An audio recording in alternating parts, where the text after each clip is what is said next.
हम अभी तक बिनाले शायद प्रोसेस को ही नहीं समझ सके। जमहूरियत का मतलब ये नहीं है कि आप इलेक्शन कराएं हुँ, और एक आपको बड़ा चेगावेरा मिल जाएगा और वो वहाँ रेवोल्यूशन आ जाएगा। हुँ, मलेशिया ने 90s में जो दुनिया में शोर पड़ा जी कि वो हो गए हैं, टाइगर बन गए हैं, एशियन टाइगर बन गए हैं। 60s में हुँ, उनका जो हाईएस्ट बजट था वो प्राइमरी एजुकेशन पे था।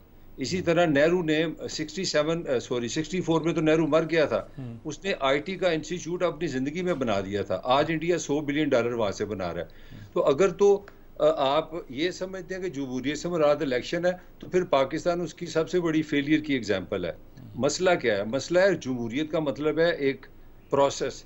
आप लोगों में 75 साल से ना पॉलिटिशियन ना पाकिस्तानी वोटर उसमें ये कॉन्फिडेंस नहीं आ सका वोटर में कि मैं जिसको वोट दे रहा हूं उसको मिल रहा है, और पॉलिटिशियन को कहीं ना कहीं डीप डाउन ये है कि उसके पीछे एक बड़ा भाई है, वो बड़े भाई के साथ मिलकर मुल्क चला सकता है। तो इस तरह के फ्रेम में रह के सिर्फ इलेक्शन होते हैं और टेम्पररी होते हैं। आपको प्रोसेस पे जाना पड़ेगा। हम सब के बच्चे हैं, मतलब हमारा अगर बेटा 30 साल का या 25 साल की बेटी है, तो वो 25 साल में जो कर रही है उसके पीछे 25 साल हमारी इन्वेस्टमेंट होती है। अगर वो हुँ, इंग्लिश बोल रहा है तो वो सोए से नहीं इंग्लिश बोल रहा। आपने उसको 5 साल की उम्र में स्कूल में भेजा तो उसको इंग्लिश सिखाई। हुँ, तो आपने किया ही कुछ नहीं है, आपने नर्सिंग ही नहीं की। 35 साल तो सीधे 4 बंदे ले गए। बाकी जो हुँ, 35 साल हैं उसमें स्वाय हुकूमतें टूटने के कुछ नहीं हुआ। इस हुँ, कल्चर में आप लीडरशिप पैदा ही नहीं कर सकते। आप ठीक है, सियासी कॉन्फिडेंस पैदा नहीं कर सके। तो ठीक आपके पास दो ही हल हैं।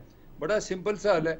आप कहें जनाब के यहाँ के जो सरकारी मुलाजिम हैं उनके पास पूरा एक विजन है, एक सेटअप है, आप ये हमें इसकी जरूरत नहीं। मुझे इस पे कोई इतराज नहीं, मगर हुँ, मुझे इतराज ये है कि आप जमहूरियत को पलूट ना करें। आप बंद कर दें वोट, हुँ, चलाएं मुल्क को। इस तरह ठीक है, अच्छे रिजल्ट आ सकते हैं। या फिर जमहूरियत है तो फिर मिक्सिंग नहीं है। ये जो है ना, दो हुँ, चीजें एक ही वक्त में नहीं चलेंगी। ये ठीक पाकिस्तान की ट्रेजिडी।